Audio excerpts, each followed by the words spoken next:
Okay बच्चों, screen आ गई? बच्चों मेरी आवाज आ रही, स्क्रीन आ रही है? सर आपकी आवाज आ रही है, स्क्रीन अभी नहीं शो हो रही है। अच्छा अच्छा अच्छा अच्छा।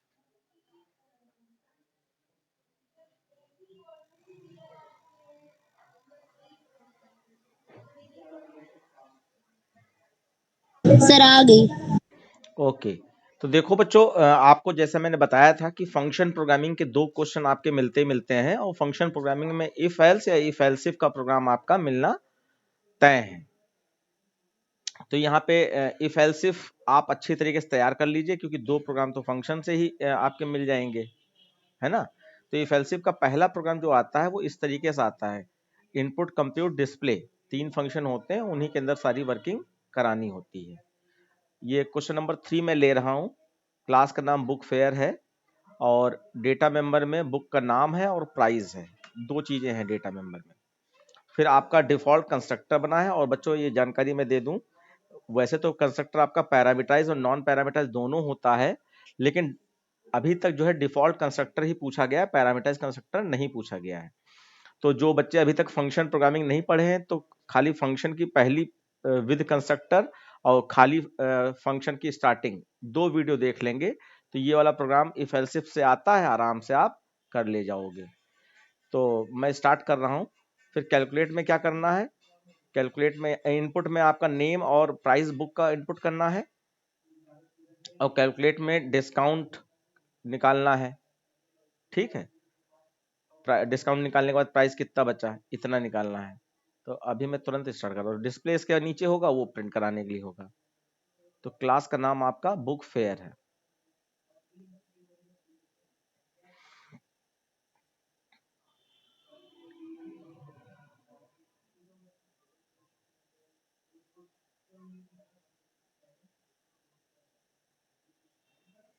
मैं इसी को कॉपी कर लेता हूँ, इसी में चेंजेस हो जाएंगे।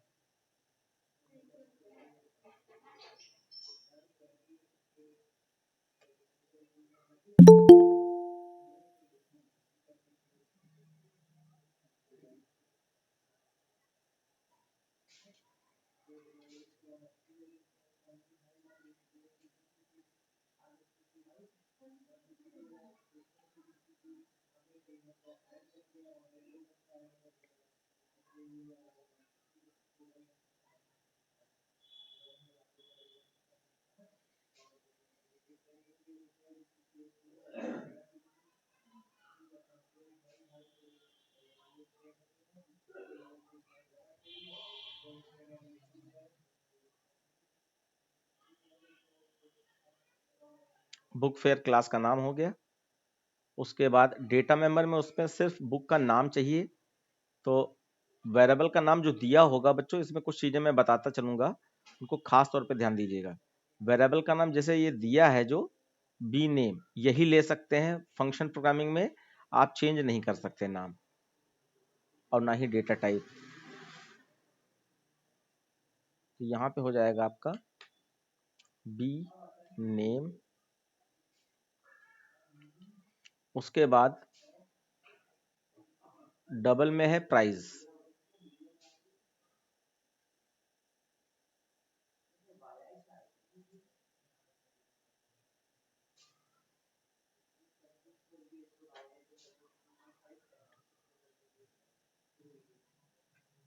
प्राइस हो गया।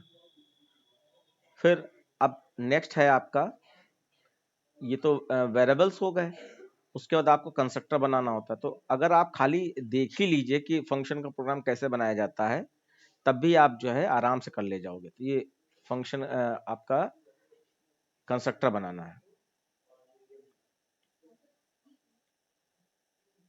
तो कंस्ट्रक्टर का नाम क्लास का नाम सेम होता है, पहली प्रॉपर्टी है। तो वेरिएबल डिक्लेयर करने के बाद तुरंत आप यहाँ पर कंस्ट्रक्टर बना सकते हैं, और कंस्ट्रक्टर में आप चाहें तो उसको पब्लिक लिखें, अदरवाइज छोड़ भी सकते हैं। पब्लिक बुक फेयर, और डिफॉल्ट कंस्ट्रक्टर है, इसका मतलब गोल वाले ब्रैकेट में कोई वैल्यू नहीं होगी। और इसमें आपका ये जो डेटा मेंबर होते हैं, इनको डिफॉल्ट वैल्यू डालना होता है। तो आप डिफॉल्ट वैल्यू स्ट्रिंग की नल भी डाल सकते हैं और नहीं तो आप डबल कोट्स लगाकर ऐसे इनिशियलाइज कर सकते हैं। फिर आपका प्राइस है, प्राइस डबल टाइप की वैल्यू तो 0.0 डाल दीजिए। और जब डिफॉल्ट कंस्ट्रक्टर होता है बच्चों तो फिर इनपुट फंक्शन जरूर होगा, अगर पैरामीटराइज कंस्ट्रक्टर होता है तो इनपुट फंक्शन नहीं होगा। तो यहाँ पर इनपुट फंक्शन है आपका void इनपुट, इसी के अंदर आप इनपुट वाली लाइनें लिखेंगे। अगले संडे को आपका फंक्शन का टेस्ट भी है, इसलिए इसको और कायदे से याद करिए समझते हुए।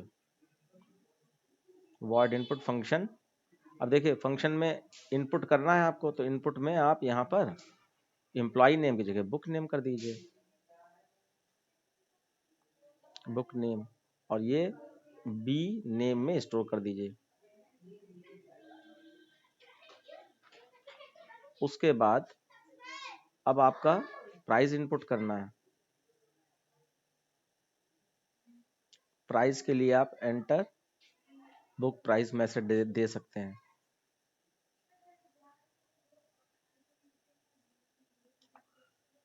बुक प्राइस, और यहाँ प्राइस नाम के वेरिएबल में स्टोर कर लेना है।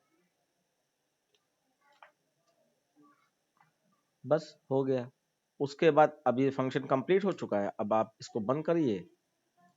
और लास्ट क्या मिड फंक्शन है आपका कैल नाम से, to calculate price after discount, यानी इसमें माइनस भी करना है। Discount is calculated based on the criteria, अभी एक टेबल कोई बनी होगी उसके हिसाब से करना है आपको। तो void calc नाम का आपका कैलकुलेशन का फंक्शन बन जाएगा। बस जो भी नॉर्मल प्रोग्राम में करते थे वो फंक्शन में करना है, तो इनपुट फंक्शन बन गया। अब यहाँ पे void calc बना दिया जाएगा, और इसमें जो भी क्राइटेरिया दिया है उसके हिसाब से कैलकुलेशन। ये क्राइटेरिया दिया है कि प्राइस जो है लेस देन इक्वल टू 1000, 1000 के बीच का अगर प्राइस है तो 2% डिस्काउंट है। और ऐसे ही आपका 1000 से ज्यादा और 3000 से कम है तो 10% है, और 3000 से ज्यादा है तो 15% है। इस और बाद में डिस्प्ले फंक्शन से प्रिंट करा देना है। If price is less than equal to 1000, तो आपको इसमें अब जैसे एक लाइन की अगर कैलकुलेशन कर रहे हैं तो कर्ली ब्रैकेट ऑन करने की जरूरत नहीं। तो यहाँ पर डिस्काउंट निकालने के लिए बच्चों वेरिएबल नहीं दिया गया, वैसे हो सकता था लेकिन नहीं दिया गया। तो आप चाहें तो यहाँ लोकल वेरिएबल भी डिक्लेयर कर सकते हैं, नहीं तो मैं शॉर्टकट लाइन बता रहा हूँ, आप उसके हिसाब से कीजिए। क्योंकि डिस्काउंट निकालने के बाद प्राइस से ही उसको माइनस करना है आपको डिस्काउंट निकालने के बाद। तो हम लोग एक लाइन ऐसे ही बना सकते हैं, price sir is equal to price. Yes बेटा। सर जैसे ये जो फंक्शन प्रोग्रामिंग होती है इसमें इसमें सर अलग से हम लोकल वेरिएबल ले रहे हैं तो उससे कोई प्रॉब्लम नहीं होगी, लोकल वेरिएबल क्योंकि से सर कोई क्वेश्चन में जो हाँ नहीं क्योंकि सर क्वेश्चन में जो दिया है ना उसका यूज करना रहता है। हाँ उन्हीं को यूज करना है। तो हम देखो लोकल वेरिएबल चाहे तो डिस नाम से यहाँ ले सकते हैं कैल्क में, और नहीं लेना चाहे तो नहीं भी ले सकते। हमने तो शॉर्टकट लाइन यस बता रहा हूं मैं। यहाँ पे 2% है, 2% को हम लोग कितना लिख सकते हैं, 0.02 लिख सकते हैं बच्चों।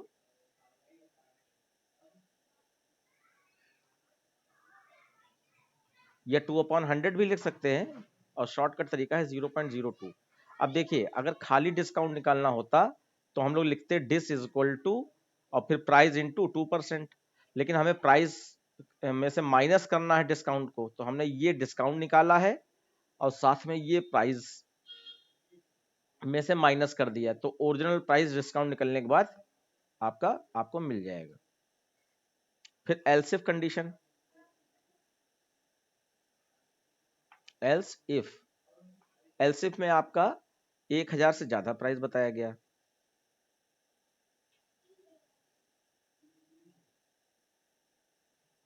Price is greater than 1000। अगर आप चाहें तो इक्वल टू लगा सकते हैं, तब आपको एक 1001 लिखना पड़ेगा। And price is less then 3000, अब डिस्काउंट वाली लाइन यही रहेगी, बस परसेंटेज चेंज हो जाएगा।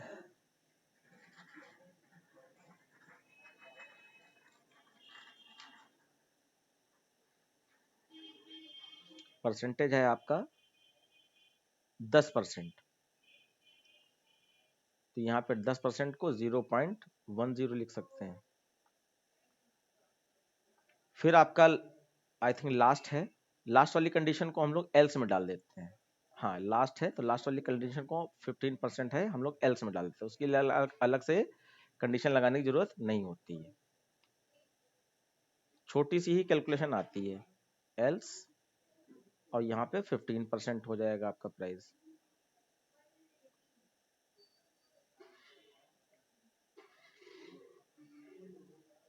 ये 15% हो गया।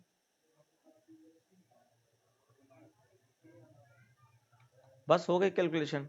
अब देखो उसने कहा था calculate price after discount, discount निकालने के बाद जो प्राइस बचता है उसको कैलकुलेट कीजिए, तो हमने माइनस इसीलिए कर दिया।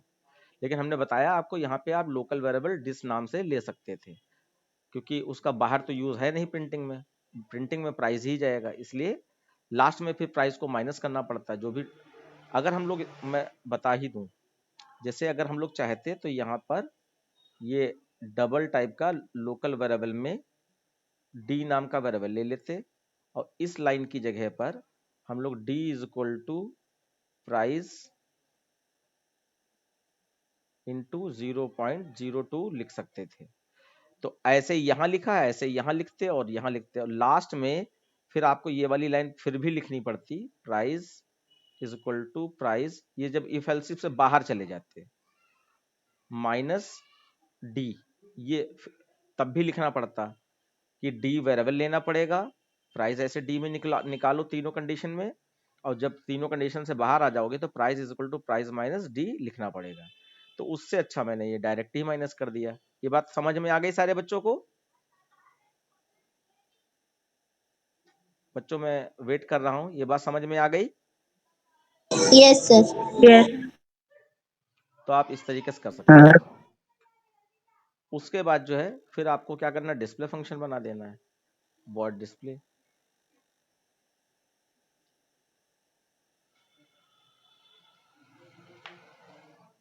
डिस्प्ले फंक्शन में सीधे सीधे प्रिंटिंग होती है, जो जो चीज, तो यहाँ बुक नेम और प्राइस दोनों चीजें प्रिंट हो जाएंगी, और ज्यादा चीजें होती तो टेबुलर फॉर्म में ज्यादातर प्रिंट करा दिया जाता है।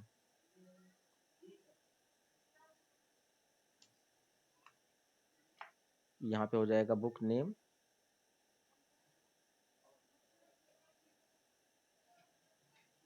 Is equal to plus B name,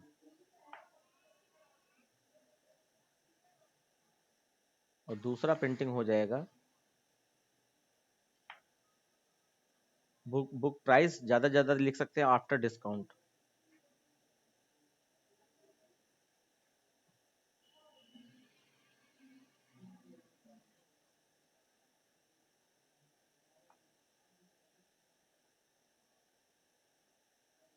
after discount, और यहाँ पे प्राइस ही प्रिंट करा देना है, क्योंकि वही ग्लोबल वेरिएबल है, वो यहाँ आ सकता है और वेरिएबल यहाँ नहीं आ सकते। ठीक है, ये प्रिंट हो गया।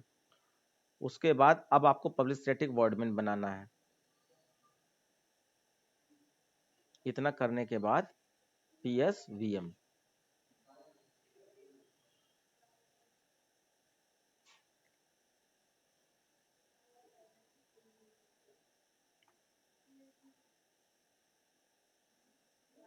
जल्दी से कोई बच्चा सोच के बताए इसका वो ऑब्जेक्ट कैसे बनाएंगे?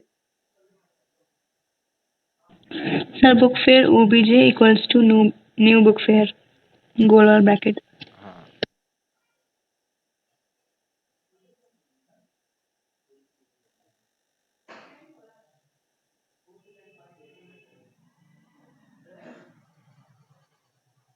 देखिए क्या करना पड़ता है आपका ऑब्जेक्ट बनाने के लिए, क्योंकि ऑब्जेक्ट से ही फंक्शन कॉल होते हैं। तो ये जो नाम है अपर केस लोअर केस पूरा ध्यान देते हुए नीचे लिखा जाता है।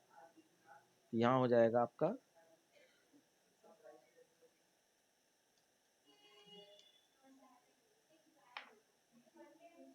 Book fair OBJ is equal to new book fair,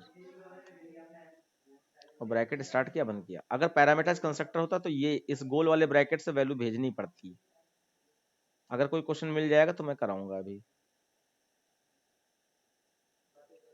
OBJ dot से कॉल किया जाता है, OBJ डॉट, और फंक्शन के नाम जो भी हैं, जैसे इनपुट है,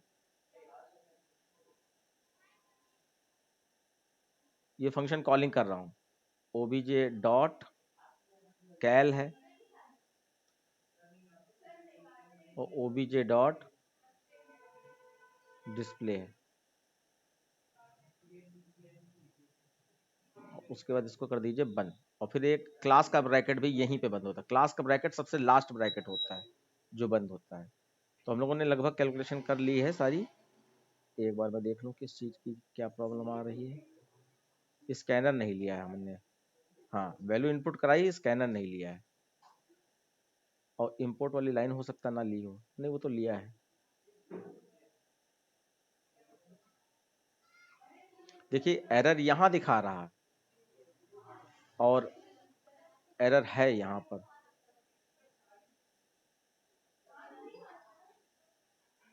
स्कैनर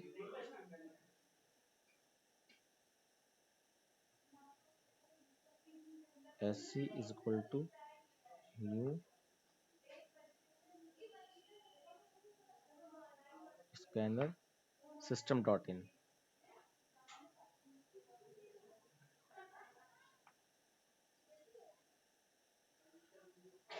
अब देख लीजिए कोई एरर तो नहीं। अच्छा, ऊपर पब्लिक स्टैटिक वॉइड पुराना वाला लिखा रहा, इसलिए एरर आ रही है। चलिए मैं दिखाता हूँ प्रॉपर।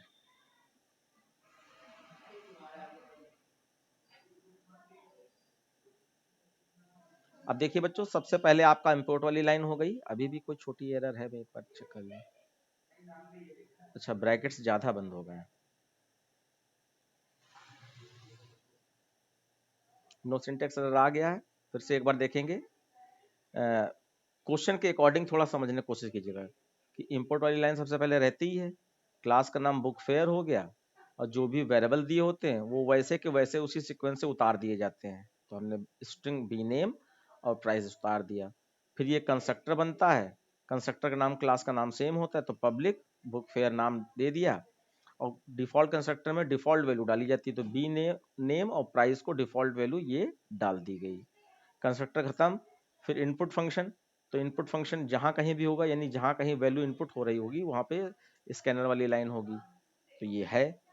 उसके बाद क्या इनपुट करना था, बुक नेम इनपुट करना था, तो book name is equal to SC dot next line.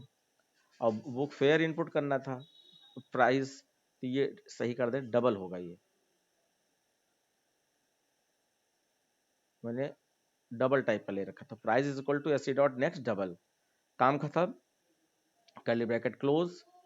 फिर कैल्क, कैल्क में प्राइस अगर 1000 से छोटा या बराबर है तो 2% डिस्काउंट निकालना है, और प्राइस में से माइनस कर देना है। अगर 1000 से बड़ा और 3000 से बराबर है, बराबर तक जाएगा। ये आप देख लीजिए, बराबर है छोटा है, हाँ मोर इक्वल टू लगा है, ठीक है। फिर उसके बाद जो है प्राइस में से आपने 10% माइनस कर दिया डिस्काउंट को, और अगर 3000 से ज़्यादा है तो प्राइस में से 15% माइनस हो जाएगा डिस्काउंट। कैलकुलेशन हो गई। फिर यहाँ पे सिर्फ प्रिंटिंग करनी थी, तो ये आपका प्रिंटिंग हो गई लाइन,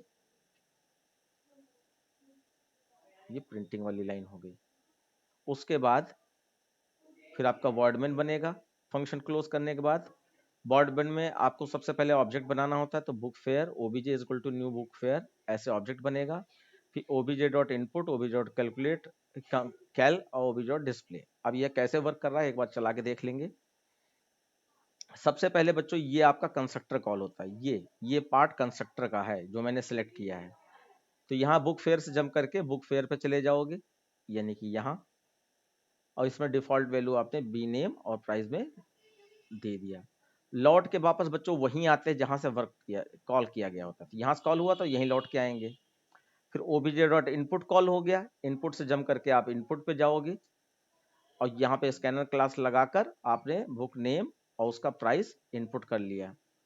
उसके बाद फिर से वापस गए, अब कैल्क obj.calc कॉल होगा, कैल्क से जंप करके आप कैल्क पे जाओगे और यहाँ पे जो भी प्राइस आपने दिया होगा उस प्राइस के हिसाब से आपकी कंडीशन ट्रू होगी, कैलकुलेशन हो जाएगी।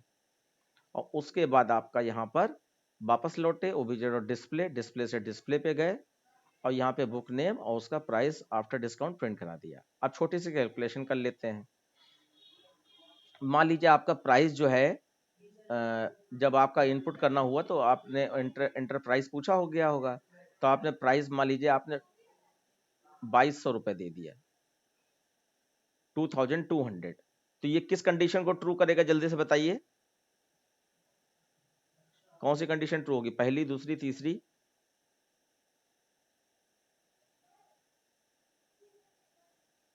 बच्चों देख के बताइए, चेक कीजिए। सर सेकंड वाला। सेकंड वाला। Price is less than equal to 1000, condition false.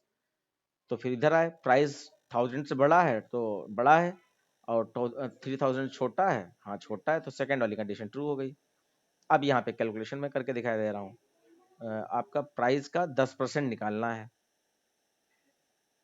तो मैंने यहाँ पे प्राइस लिया है 2200 का 10%, तो इंटू 10 अपॉन 100,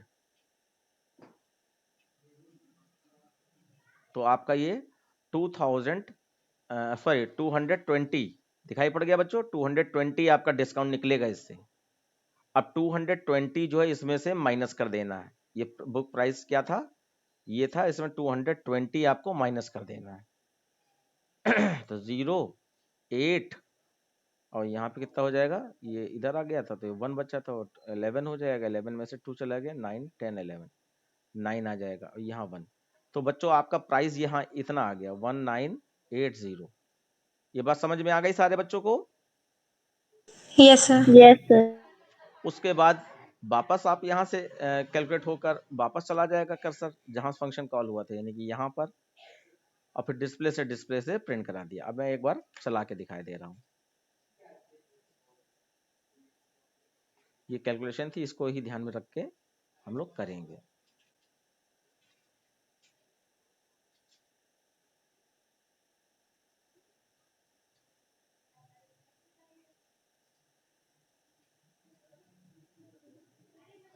बुक नेम पूछ रहा है, आपने कोई भी दे दिया, जावा, और बुक प्राइस पूछ रहा है तो मैं यही वाला ले रहा हूँ, 2200। अब आपका बुक नेम जावा आ गया है और बुक प्राइस 1980 जो आपका कैलकुलेट किया था वही आ गया। बस इतना ही क्वेश्चन था। ये आप simple public static void main में बनाते थे, अब ये फंक्शन के थ्रू हो गया। अब बच्चों जल्दी से कोई भी छोटा मोटा क्वेश्चन पूछना चाहें कि ये कब लिखा जाता है, क्यों लिखा जाता है, प्लीज थोड़ा सा पूछ लेंगे तो हमें लगेगा कि हाँ वाकई में आप लोग पढ़ रहे हो। अगर नहीं कोई क्वेश्चन है तो कोई बात नहीं, बताइए कोई सर आ गया है समझ में। और कोई बच्चा जिनको नहीं आया हो कि किस लाइन को क्यों लिखा गया, क्या है उसका यूज, आ गया सबको समझ में? Yes sir. ठीक, बहुत अच्छी बात। अब देखिए इसी तरीके से, अब देखिए ये आपका क्या हो गया, ये दूसरा क्वेश्चन है जिसमें क्लास का नाम लाइब्रेरी है, ठीक है, और लाइब्रेरी में आपको डेटा मेंबर क्या दिए हैं, डेटा मेंबर दिया है अकाउंट एक्सेशन नंबर करके कुछ है बुक का, और फिर एसआर नंबर है, और फिर नंबर ऑफ डेज इनपुट कराने हैं, और फिर फाइन कैलकुलेट करना है, ठीक है। ये इतने वेरिएबल हैं, काफ़ी वेरिएबल दे दिए गए। देखिए यहाँ पे भी डिफॉल्ट कंस्ट्रक्टर है और डेज के हिसाब से आपका कैलकुलेशन करना है फाइन का। तो यहाँ पे आपका देखिए ये कंस्ट्रक्टर दे दिया गया, लाइब्रेरी नाम था क्लास का, और ये आगे लिखा भी है डिफॉल्ट कंस्ट्रक्टर, यानी इसमें डिफॉल्ट वैल्यू डालनी है जो भी ग्लोबल वेरिएबल है। फिर इनपुट फंक्शन में ये एक्सेशन नंबर और सीरियल नंबर और नंबर ऑफ डेज, ये सब बच्चों लिखा होता है कि क्या क्या इनपुट करना है, ये सब लिखा है। तो जो चीजें लिखी हैं उनके लिए जो जो वेरिएबल दिए हैं वही वाले वेरिएबल में वैल्यू इनपुट करा देनी है। फिर कैल्क वाले फंक्शन में देखिए, अगर आपका बुक जो है फर्स्ट 7 डेज, पहले 7 दिन के लिए बुक अगर आपने ली है तो कोई प्राइस नहीं लगेगा, यानी नील, नील का मतलब 0 होता है। नेक्स्ट, अब ये नेक्स्ट वाला क्वेश्चन है तो नेक्स्ट 10 डेज का मतलब 2 रुपए पर डे के हिसाब से प्राइस पड़ेगा। तो नेक्स्ट 10 डेज का मतलब 7 डेज के ऊपर 10 डेज, यानी 17 डेज टोटल हो जाएंगे। फिर लास्ट वाला अबव 17 डेज, तो आपका 5 रुपीज पर डे पड़ेगा। उसके बाद ये देखिए डिस्प्ले में टेबुलर फॉर्म में accession number, serial number, SR number sorry, और आपका नंबर ऑफ डेज और फाइन ये प्रिंट करा देना है। लास्ट में लिखा है create an object of class and call the above method. बच्चों इसको करा दिया जाए, जल्दी ईमानदारी से बोल दीजिए, कोई दिक्कत नहीं मुझे कराने में। नो सर, हो जाएंगे। नहीं सर। नहीं देखिए, कुछ बच्चे, सर कर लेंगे इजी। हाँ कुछ बच्चे हैं जो कर लेंगे, मैं मानता हूँ, लेकिन कुछ बच्चे ऐसे भी हैं जो नहीं कर पाते हैं। तो प्लीज, जैसे वृद्धि आप कर लेंगी, यस सर। तनिष्का आप कर लेंगी, यस सर। अलिस्बा आप, यस सर। वंशिका आप भी कर लेंगी। Yes sir. चलो बहुत अच्छी बात है अगर आप कर लेंगी। तो बस जैसा मैंने अभी दिखाया था, लेकिन अभी यहाँ पे कैलकुलेशन इलेक्ट्रिसिटी बिल वाले तरीके से होगी, पुराना पुराने रेट के हिसाब से, नया नया रेट के हिसाब से। चलिए मैं दूसरा क्वेश्चन, अब देखिए ये तो इलेक्ट्रिसिटी बिल वाला ही है, जो अभी ये क्वेश्चन आप देख रहे थे लाइब्रेरी वाला, उसी पे बेस्ड इलेक्ट्रिसिटी बिल वाला होता है। तो ये भी मैंने कराया है, इलेक्ट्रिसिटी बिल वाला मैंने कराया है। इसमें क्या क्या है एक बार मैं बता दे रहा हूँ। क्लास का नाम तो इलेक्ट्रिसिटी हो जाएगा। अब यहाँ पे PRY और PRE ये दो वेरिएबल दिए गए हैं। तो PRY का मतलब है प्रीवियस रीडिंग और PRE का मतलब प्रेजेंट रीडिंग, मीटर रीडिंग, ये दो चीजें हैं। और फिर ये कॉल लिख दिया है, ये कॉल नहीं होगा, ये यूनिट होगा, धोखे से कॉपी पेस्ट में गड़बड़ हुआ है। तो यूनिट कैसे निकलेंगी, तो जो आपका करंट रीडिंग है उसमें से प्रीवियस रीडिंग माइनस कर देंगे, लिखा भी है यहाँ पर, तो आपका ये यूनिट निकल आएगा। फिर आपका कस्टमर का नाम क्या है जो लाइट यूज कर रहा है, और आपका अमाउंट और टोटल, ये इतने वेरिएबल हैं। अब इनपुट में क्या करना है, to store previous reading and present reading, name of customer, इतनी चीजें इनपुट करनी है। और ये आपका नेक्स्ट वाला तरीका है जिसमें ये कैलकुलेशन का करना पड़ेगा।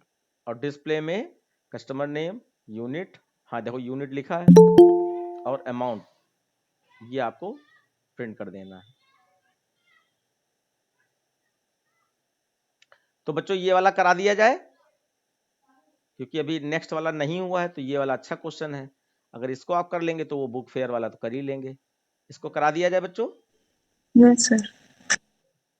या इसके नीचे देखो टेलीफोन कॉल वाला भी पड़ा है, वो जो कॉल ऊपर लिख गया है ना, वो इसी का हमें लग रहा है कॉपी पेस्ट में लिख गया है।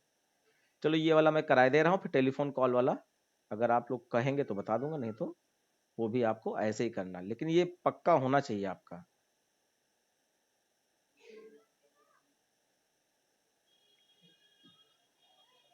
देखिए क्लास का नाम इलेक्ट्रिक बिल है,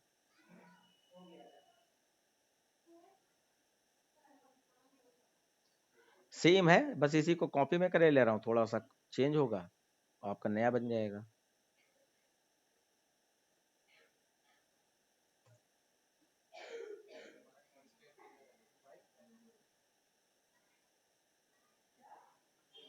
और इसमें थोड़ा बोल बोल के बताइएगा, ठीक है।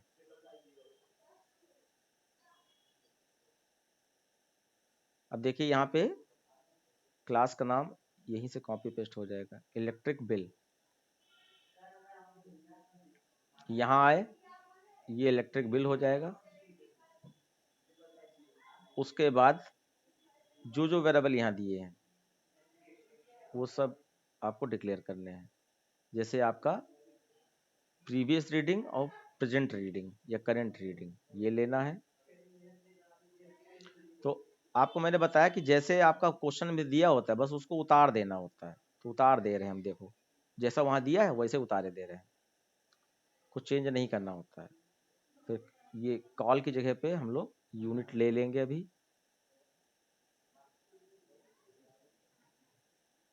अब यूनिट आपका इंटीजर में हो सकता है, या जैसा दिया है वैसे ले लीजिए, इंटीजर में है फिलहाल, ये यूनिट हो जाएगा,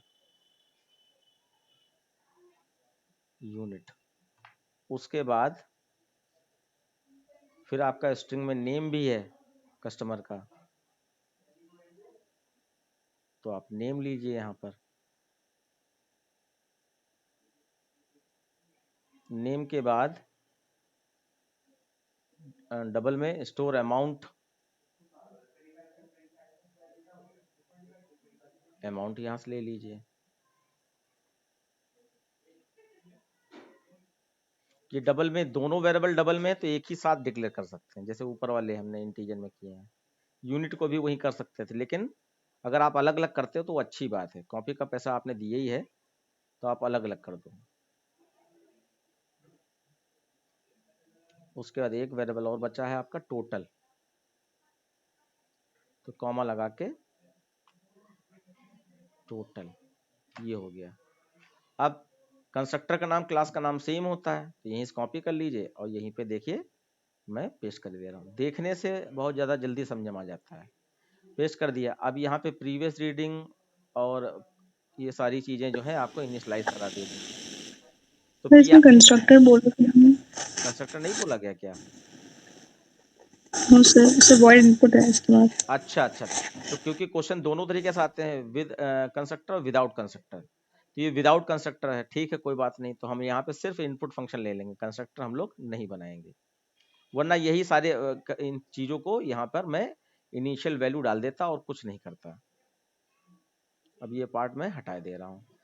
इतना ही फर्क है कंस्ट्रक्टर होना या ना होना। फिर आपका वॉइड इनपुट है,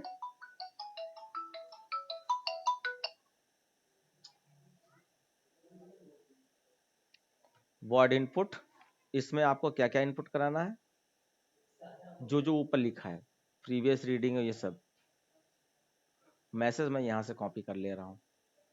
to store previous reading, present reading and name of customer, इतनी चीजें खाली आपको इनपुट करने के लिए कही गई हैं। तो आप ये सारी चीजें अलग अलग लाइन में कर सकते हैं। मैं यहीं से कॉपी पेस्ट मार दे रहा हूँ।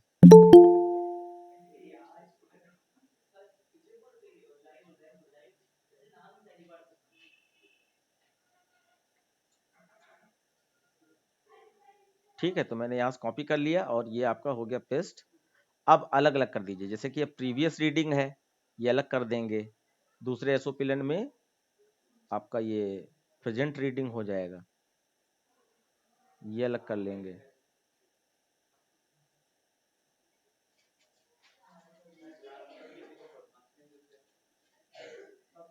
ठीक, एंटर कीवर्ड बढ़ाना पड़ेगा बस।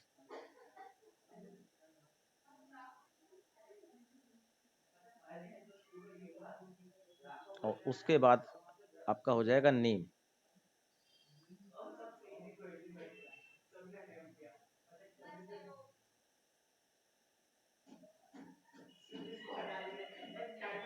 नेम हो जाएगा।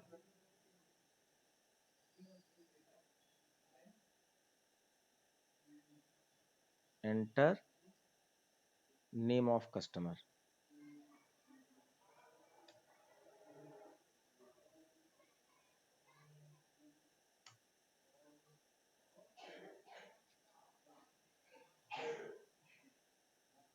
अब वेरिएबल्स आपके कौन कौन से, enter previous reading, name of customer यहाँ से हटा दीजिए।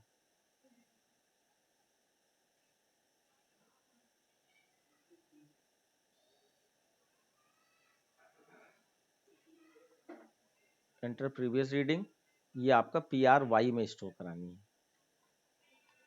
PRY, और ये इंटीजर है तो sc.next हो जाएगा।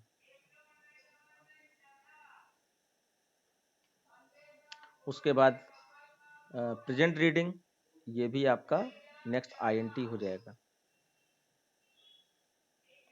इसके लिए आपका प्री नाम का वेरिएबल लिया गया है, प्री। उसके बाद नेम ऑफ कस्टमर,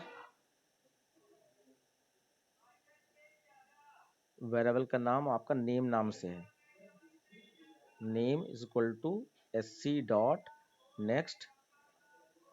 सर वो प्रेजेंट रीडिंग और प्रीवियस रीडिंग तो डबल टाइप के में स्टोर होगी, डेटा टाइप में। डबल टाइप में स्टोर होगी। देखो ये दिया है पेपर में, INT दिया है ना, हाँ यस सर, अच्छा ठीक तो नहीं ठीक। ले सकते। और वैसे भी बच्चा जो है डबल टाइप में हम लोग नहीं लेंगे, क्योंकि रीडिंग हमारी न्यूमेरिक में ही ली जाती है। जैसे मान लीजिए आपका रीडिंग 100.9 हुआ है तो 100 तक का कैलकुलेट किया जाता है, फिर 0.9 अगले उसमें माना जाता है कि उसमें आगे वाले में ले लिया जाएगा। अच्छा ठीक सर, थैंक यू। ये 3 चीजें हो गई। उसके बाद कैलकुलेशन इसी तरीके से करनी है आपको। अब कैलकुलेशन में देख लीजिए क्या था। कैल नाम का ही फंक्शन है, अप टू 100 यूनिट, तो अप टू नो चार्ज कहा गया है, तो इसमें हम लोग क्या लिख देंगे, यूनिट। अच्छा यूनिट इनपुट की, ओहो अच्छा हाँ, एक चीज और है, वो यूनिट निकालने का तरीका बताया गया कि प्रेजेंट रीडिंग में से प्रीवियस रीडिंग माइनस कर दीजिए तो यूनिट निकल आएगी, याद है? Yes sir. ये देखो मैंने अभी दिखाया था, ये ये कॉल का मतलब यूनिट था।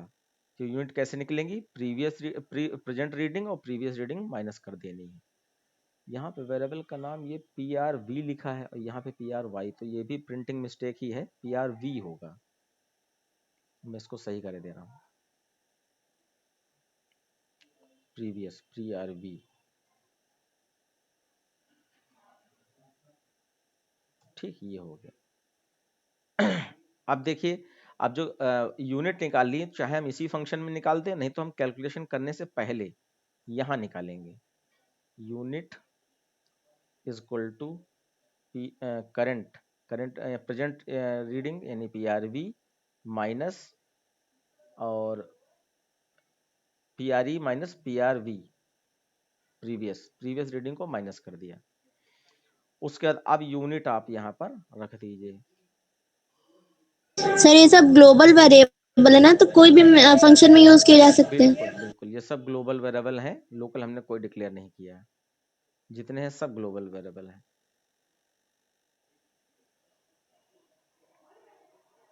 मैं अभी वैल्यू बदल दूंगा, यूनिट तो बार बार लिखना ही है, यूनिट लिख दिया। अब पहला कंडीशन क्या है कि अगर यूनिट आपका जो है 100,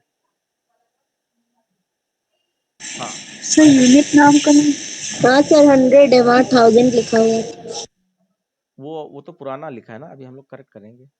तो यूनिट 100 है तो नो चार्ज है, तो आप यहाँ ऐसे लिखोगे, यूनिट 100 है अगर, तो चार्ज नाम के लिए आपका AMT नाम का वेरिएबल लिया गया है।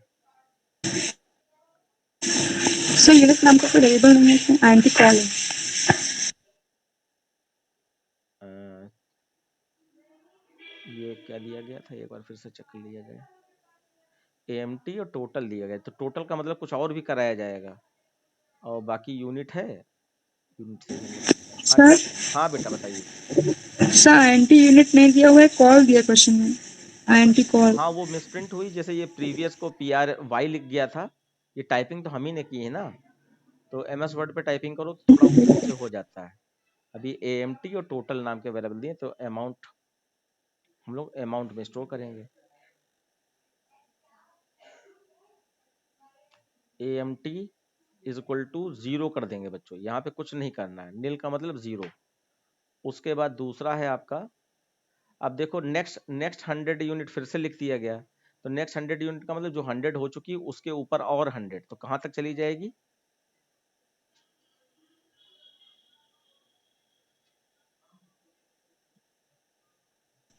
100 हो चुकी थी, उसके ऊपर और 100, तो कहाँ तक चली जाएगी, 200 तक। 200 तक चली जाएगी, बिल्कुल। अब इसमें आपको वो वाली कैलकुलेशन याद करनी पड़ेगी, पुराना पुराने रेट के हिसाब से, नया नए रेट के हिसाब से, यानी AMT इज इक्वल टू, अब पुराना क्या था 100 यूनिट, जो फिक्स पुराना होता है उसको फिक्स मानते हैं, तो 100 यूनिट का कोई चार्ज नहीं था, तो इसलिए हम लोग कुछ भी नहीं लिखेंगे, प्लस लिख देंगे। या 100 यूनिट का उसमें चार्ज में 0 था ना, तब तो यहाँ पे मल्टीप्लाई 0, 100 into 0 लिखेंगे ना। हाँ 100 इंटू 0 लिखेंगे। तो देखिए मैं लास्ट में इसको हटा दूंगा, अभी के लिए मैं समझाने के लिए खाली लिख रहा हूँ इंटू 0, क्योंकि सर 0 ही लाना। हाँ सर क्वेश्चन में 180 रुपीज भी लिखा है एक्स्ट्रा नीचे, एवरी कस्टमर हैज टू पे ₹180। हाँ, वो लास्ट में हम लोग इसीलिए टोटल नाम का वेरिएबल लिया गया है। ये कहाँ पे लिखा 180? अच्छा नीचे सर लिखा वो है, ठीक ठीक नीचे लिखा है। ओके, तो यही वाला, तो इसीलिए तो टोटल लिया गया है। अब देखिए 100 यूनिट पुरानी वाली, उसका तो कोई चार्ज नहीं था इसलिए 0 लिख दिया, और जो नेक्स्ट 100 है उसमें से पुराना 100 माइनस करके और 90 पैसे को रुपीज में हम लोग कन्वर्ट करेंगे, रुपीज में कैलकुलेशन करेंगे। तो यहाँ पर माइनस वाली लाइन बननी है, यूनिट माइनस जो कैलकुलेट फिक्स वाला कैलकुलेट हो जाता है ना ये वाला, तो इसको माइनस कर दिया जाता है, तो 100 यूनिट माइनस कर दी जाएंगी इसमें, और फिर आपका मल्टीप्लाई कर दिया जाएगा। तो 0.9। हाँ जो भी पैसा है 90 पैसे है, तो आप 90 पैसे को रुपीज में कन्वर्ट करोगे तो क्या हो जाएगा, 0.100 से डिवाइड कर दो, तो 90 अपॉन 100 लिख दो, या 0.90 ऐसे करके लिख दो, तो ये आपका कैलकुलेट हो गया। फिर आपको यही पूरी कहानी फिर से रिपीट करनी है अगली कंडीशन के लिए। जब तक लास्ट कंडीशन ना आ जाए तब तक आपको ये बार बार लिखना पड़ेगा। अब देखो अपने आप बनाने करो सारे बच्चे, देखो इसी को प्रैक्टिस कहते हैं ना। अब देखो उसके बाद नेक्स्ट 200 है, तो आपका 100 प्लस 100 200 तो हो ही चुका था, उसके ऊपर और 200 है। सर तो ग्रेटर देन इक्वल टू 400 आ जाएगा। यस, तो यहाँ पर आप दूसरी कंडीशन हो ही चुकी थी, तो ग्रेटर देन 200 हो जाएगा ये, और ये आपका लेस देन इक्वल टू 400 हो जाएगा। और फिर अब देखो ऊपर वाले का 100 प्राइस वो तो हमने लिख ही रखा है, और नीचे वाली यूनिट भी उसके जस्ट नीचे वाली यूनिट 100 ही थी, तो 100 का प्राइस 90 ये वाला जो कैलकुलेट किया है, तो ये भी हमारा फिक्स रूप से यहाँ पर लिखा जाएगा। आप यहाँ पे लिख दीजिए 100 इंटू 90 पैसे को 0.90, और फिर यहाँ पे प्लस लगाकर अब यूनिट में माइनस कितना किया जाएगा, 200 माइनस कर दिया जाएगा। बहुत अच्छा। उसके बाद इसका पैसा 80 पैसे है, तो ये 90 पैसे की जगह पर 80 पैसे आ जाएगा। उसके बाद एक और कंडीशन बची है, हाँ अब ये लास्ट वाली कंडीशन आ गई, तो इसको सीधे एल्स में डाल दीजिए 400 वाली, और इसकी कैलकुलेशन इसी तरीके से की जाएगी।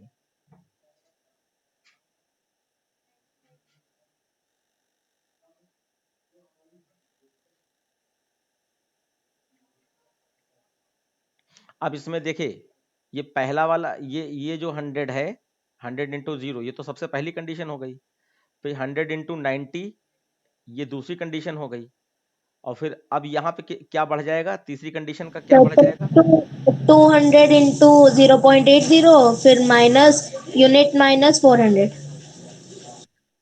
80 प्लस, और माइनस वाला कितना पार्ट हो जाएगा, 100 प्लस 100 प्लस 200 400, और इसका प्राइस आपका 70 पैसा था, तो ये 70 हो जाएगा।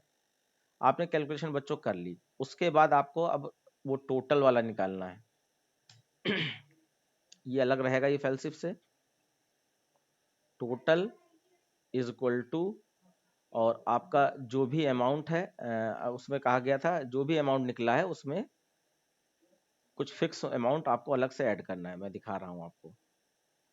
देखिए इसमें कहा गया था कि एवरी कस्टमर हैज टू पे 180 rupees per month as a monthly rent available for service. तो ये 180 रुपीज हर कस्टमर को देना है हर महीने, तो इसलिए इसको लास्ट में आप ऐड कर दीजिए प्लस 180, इसीलिए टोटल नाम का वेरिएबल दिया गया था। अब कैलकुलेशन हो गई, अब बस प्रिंटिंग करनी है, और प्रिंटिंग में अगर टेबुलर फॉर्म में, हाँ है टेबुलर फॉर्म में है, तो कस्टमर नेम, तो टेबुलर फॉर्म बनाना हमने सिखाया है आप लोगों को पिछली क्लास में। तो यहाँ पे आप दे दीजिए नेम स्लैश टी, नेम के बाद फिर आपका है यूनिट और amount to paid, name unit amount to paid. अच्छा यहाँ पे हाँ यूनिट भी अमाउंट टू बी पेड, ठीक है दोनों चीजें हैं।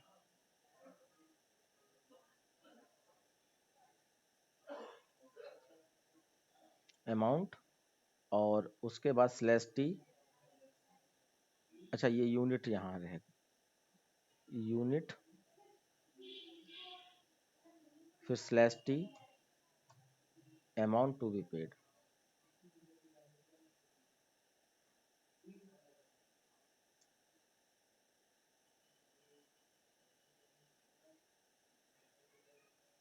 ठीक, और फिर ये डबल कोट्स बंद कर दिया जाता है। तो ये हेडिंग्स हो गई। अब इसके नीचे वैल्यू, तो जो कहा है ये नहीं कि जितने वेरिएबल हैं सब प्रिंट करा डालो, जो कहा है बस उतने प्रिंट कराना है। तो सबसे पहले नेम, नेम में ही था हमारा, ऊपर भी आप देख सकते हैं। 1 मिनट, मैंने चार्जर नहीं लगाया, लाइट जा रही है।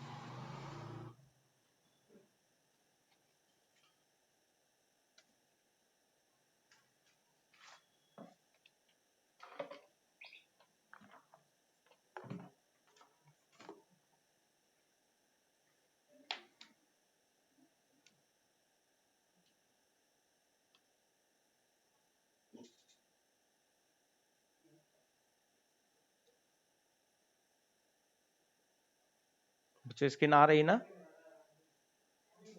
Yes sir. तो यहाँ पे नेम हो जाएगा सबसे पहले, फिर स्लैश टी आपको अलग से लगाना पड़ता है, प्लस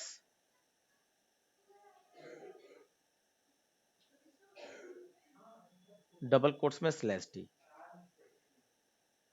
डबल कोट्स बंद, प्लस अब यूनिट हो जाएगी,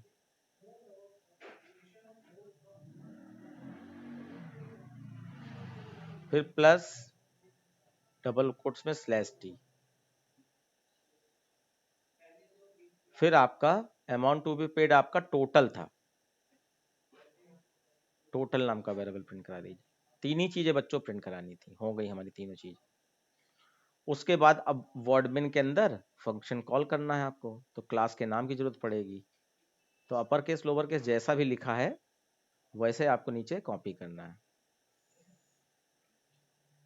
बस क्लास के नाम की जगह पे क्लास का नाम बदल दीजिए, जैसे ये बदल दिया मैंने, और यहाँ कंस्ट्रक्टर वाला ये होता है पार्ट, इसको बदल दिया।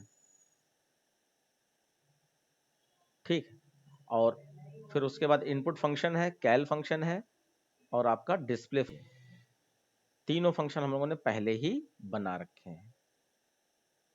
अब हमारे हिसाब से कोई बचा नहीं है, कोई एरर नहीं है, देखिए एक बार में ही रन हो गया है।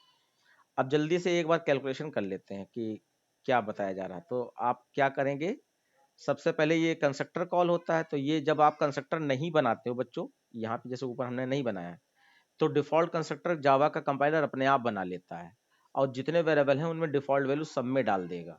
ठीक है, तो ये अपने आप हो जाएगा। अगर बनाया है तो हमको करके दिखाना पड़ता है कि यहाँ से ऊपर जाएंगे। फिर आप यहाँ पर इनपुट फंक्शन कॉल हुआ, इनपुट फंक्शन से जम करके आप इनपुट पे चले गए, ये इनपुट पे आ गए। हमने एंटर प्रीवियस रीडिंग और एंटर करंट रीडिंग या प्रेजेंट रीडिंग और एंटर नेम, ये तीन चीजें आपको यहाँ पर इनपुट करनी है। तो आपको यहाँ पे सपोज करना होगा, मान लीजिए प्रीवियस रीडिंग का मतलब होता है कि पिछले महीने में क्या रीडिंग थी। तो यहाँ पे सपोज कर लो कि प्रेजेंट रीडिंग आपकी मान लीजिए 1000 आई है, प्रेजेंट रीडिंग 1000 आई, इस महीने की रीडिंग 1000 आई है। और इससे पहले की रीडिंग जो थी, जो हमने लास्ट बिल जमा किया था, वो मान लीजिए आपका 200 रीडिंग थी। अभी 1000 रीडिंग है और 200 रीडिंग लास्ट टाइम मैंने जमा किया था, और अभी आपको 1000 रीडिंग का जमा करना है। तो हमें करंट रीडिंग निकालनी है। तो करंट रीडिंग निकालने के लिए हम लोग यहाँ पर 1000 माइनस 200 कर देंगे, तो 800 रीडिंग का हमें बिल देना पड़ेगा। तो ये 1000 प्रीवियस प्रेजेंट यूनिट है, और 200 यूनिट जो है प्रीवियस यूनिट थी। तो प्रेजेंट यूनिट में से हाँ यूनिट में से प्रीवियस यूनिट माइनस कर दीजिए, तो आपका करंट यूनिट निकल आएगा। तो 800 यूनिट का आपको खर्चा कैलकुलेट करना है। तो ये कैसे कराया गया, तो यहाँ पे पहले तो समझ लीजिए ये मैंने इनपुट कर लिया जो जो कहा गया। अभी यूनिट तो इनपुट की नहीं हमने, तो उसको उन्होंने माइनस करके निकालने के लिए कहा है। अब देखिए वैल्यू इनपुट करने के बाद वापस यहाँ आएंगे, ओबीजे डॉट कैल कॉल हो जाएगा, कैल से जम करके आप कैल पे गए,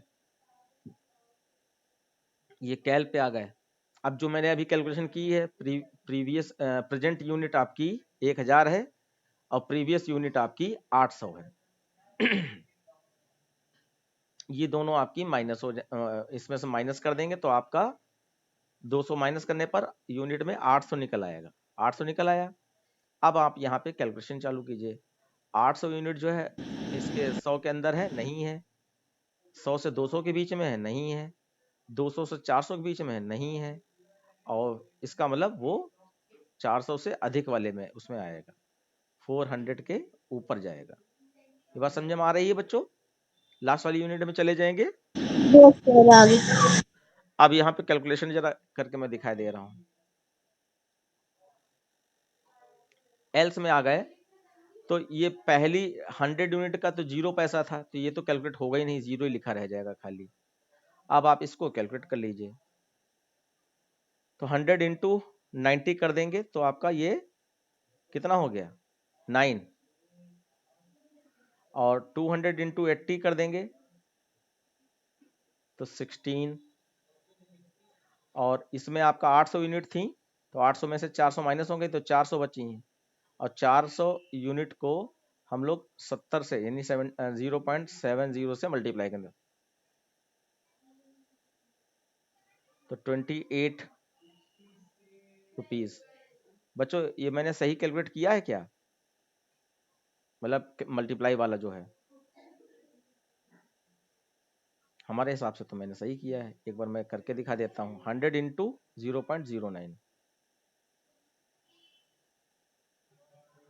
100 इंटू 0.09 नहीं 0.90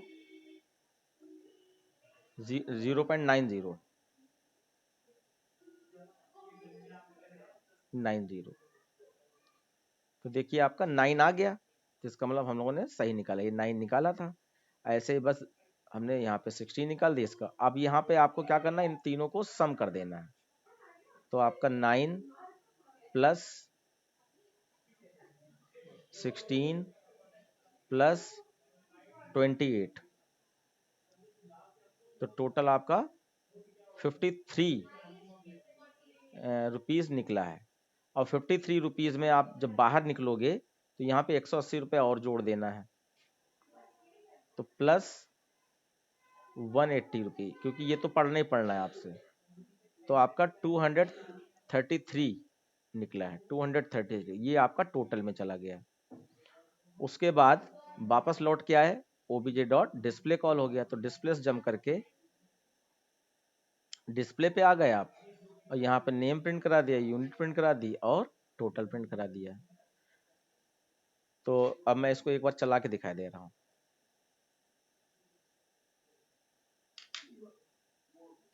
यही वाली वैल्यू लेकर चला रहा हूँ।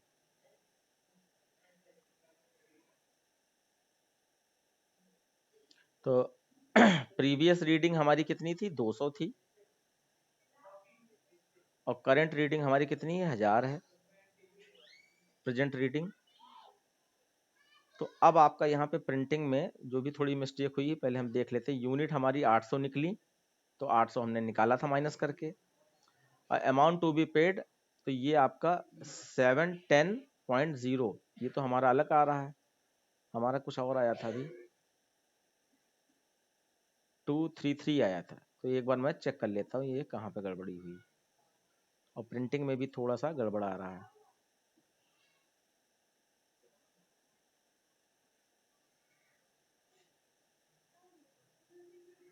नेम के नीचे नेम नहीं प्रिंट हुआ। अच्छा ओके, नेम कस्टमर का जब पूछा तो नेम उसने इनपुट ही नहीं कराया, इसलिए नहीं आया। और बाकी कैलकुलेशन पहले नेम वाला नहीं इनपुट हुआ, तो वो आपको याद होगा मैंने पिछली क्लास में भी बताया था। स्कैनर क्लास से नंबर और स्ट्रिंग दोनों एक साथ जब इनपुट कराते हैं तो आपका एरर तो कोई नहीं आती, लेकिन वैल्यू नहीं इनपुट करने देता है। तो जिसके बाद एरर आई है उसी के नीचे हम लोग खाली sc डॉट नेक्स्ट लाइन लिख देते हैं। जैसे नेम नहीं इनपुट हो रहा था तो नेम के नीचे एससी डॉट नेक्स्ट लाइन लिख दिया, खाली इतना। इस लाइन का यहाँ पर कैलकुलेशन में इनपुट, कैलकुलेशन में कोई लेना देना नहीं, लेकिन वैल्यू इनपुट करने में लेना देना है। तो नेम इनपुट नहीं हुआ था इसलिए नहीं आया। फिर से एक बार मैं कर रहा हूँ। प्रीवियस रीडिंग हमारी 200 थी, प्रेजेंट रीडिंग 1000 है। अब कस्टमर का नाम आप पूछ रहा है, देखो तो मैंने यहाँ पर राम जी दे दिया। ओहो, प्रिंटिंग में, अच्छा तो प्रिंटिंग में दिक्कत आ रही तो प्रिंटिंग में देखना चाहिए। वैसे उसने पिछली बार लिया नहीं था नाम। अब देखते हैं। अब देखो ये सारी चीजें आप सामने है, तो इसलिए आपको समझ में आ रही होगी कि हाँ ये दिक्कत है, लेकिन कॉपी पे तो नहीं पता चलेगा। तो प्रिंटिंग चेक कर लीजिए, प्रिंटिंग में क्या गड़बड़ किया मैंने। नेम यूनिट टोटल, नेम तो प्रिंट कराया है, और इनपुट में नेम के अंदर ही नेम गया है। हाँ, नेम के अंदर ही नेम गया है, तो प्रिंटिंग क्यों नहीं हो पा रही है। और कैलकुलेशन में भी आपका अभी भी उसने 710 ही दिया है, तो 710 क्यों दे दिया, 710 तो नहीं है, जबकि 800 यूनिट तो निकाली है। तो यानी हम ही लोगों ने कैलकुलेशन गलत की होगी। अभी जो कैलकुलेटर से किया था, तो इसमें कुछ ना कुछ मिस्टेक की होगी। अब मैं आपको ये फिर से फ्रेश रूप से कराता हूँ। 800 यूनिट निकली है तो पक्का है। और आपका पहला था 100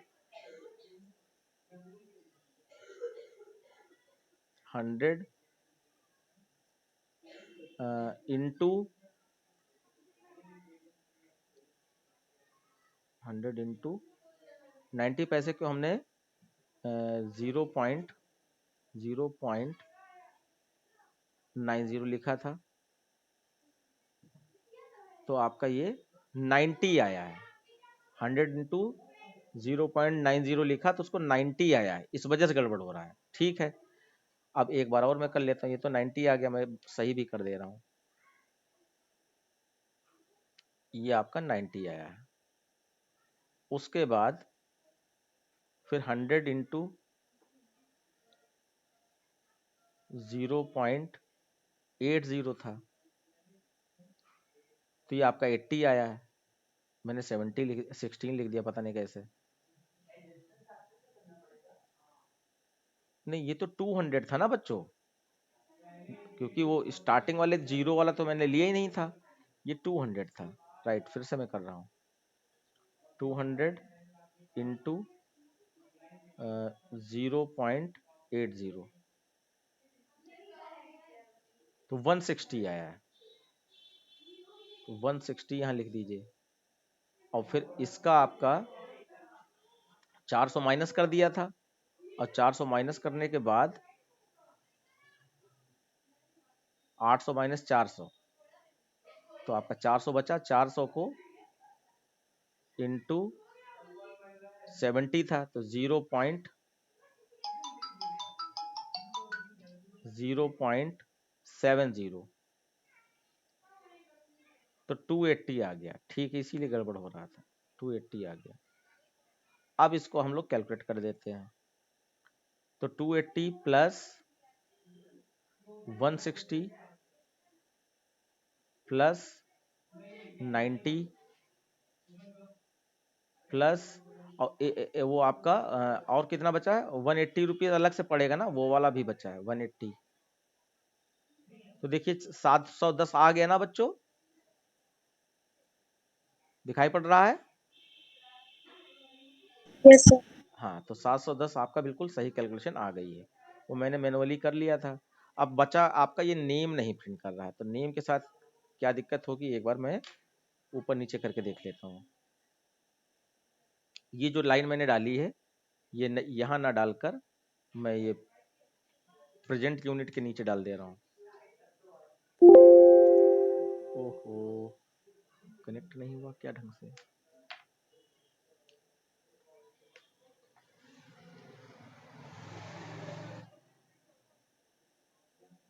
ठीक,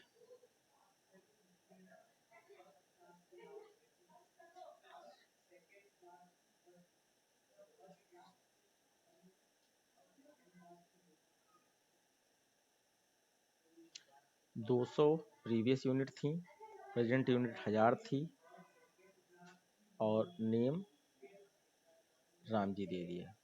हाँ ठीक, तो नंबर और नाम के बीच में वो लाइन डाल देने से बिल्कुल सही आ गया है। बच्चों आ गया सबको समझ में? कोई क्वेश्चन पूछना है कि ये क्यों किया गया, वो क्यों किया गया?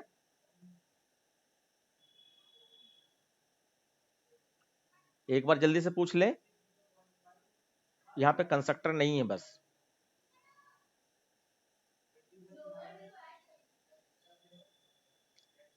ठीक है, आ गया? Yes, sir. Yes sir. तो अब जो है ये आपको समझ में आ गया है कि इस तरीके से किया जाएगा। जैसे ये आपका टेलीफोन कॉल वाला है, ये आप अपने आप से कर लीजिएगा, और वो बुक फेयर वाला था वो भी अपने आप से कर लीजिएगा। अभी फिलहाल मैं यहाँ पे सेव कर दे रहा हूँ इस फाइल को, नहीं तो ये अभी गायब हो जाएगी, कुछ गड़बड़ हुआ है।